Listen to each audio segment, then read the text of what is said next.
This is an example of an analysis that was kind of interesting to do. It was we interviewed these guys who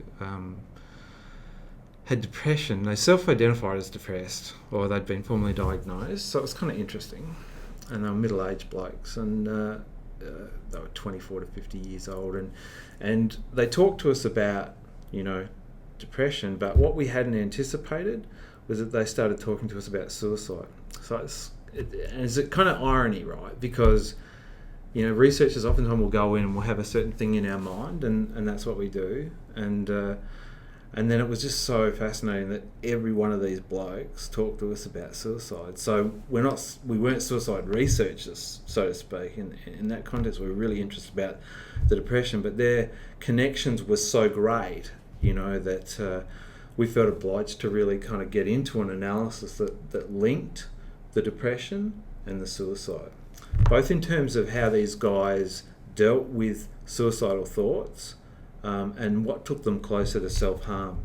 So the analysis was interesting, of course, from our perspective, but we're looking at depression, and then we would see this group of data that looked specifically at what drew the blokes close to self-harm. So there's some of the fellas that had attempted suicide, and it talked about suicidal thoughts as being quite pervasive and ongoing.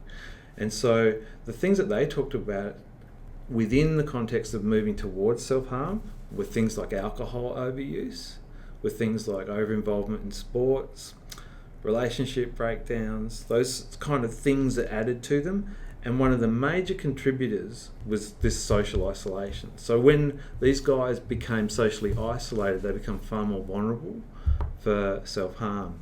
And they could see it.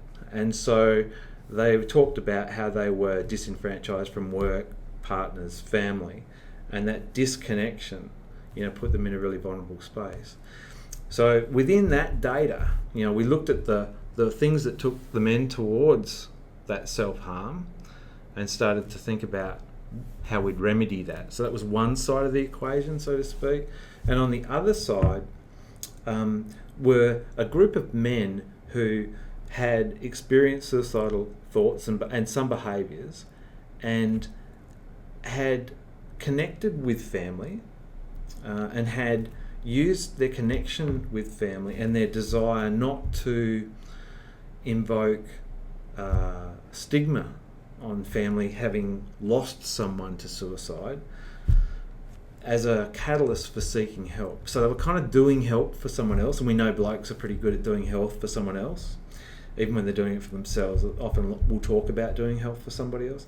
And so these men used their family connection, and their sense of responsibility, breadwinner, protector to family, as a reason why they could move away from self-harm as a conduit for getting self-help, or for a conduit for getting help for their depression.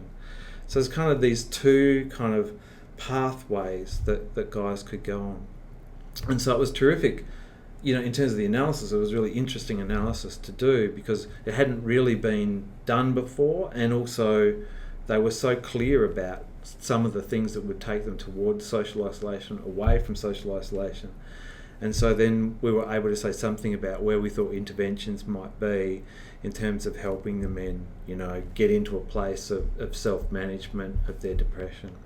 So again, I guess that in terms of an analysis of data, this was one that we really didn't anticipate, a paper we didn't anticipate, or an analysis we didn't anticipate going in, but it was so present in the data in talking to guys about depression that we really, were obliged to say something about these connections between suicidal ideation and depression. And I think we did a kind of nice job. It's one of my favourites, to be honest.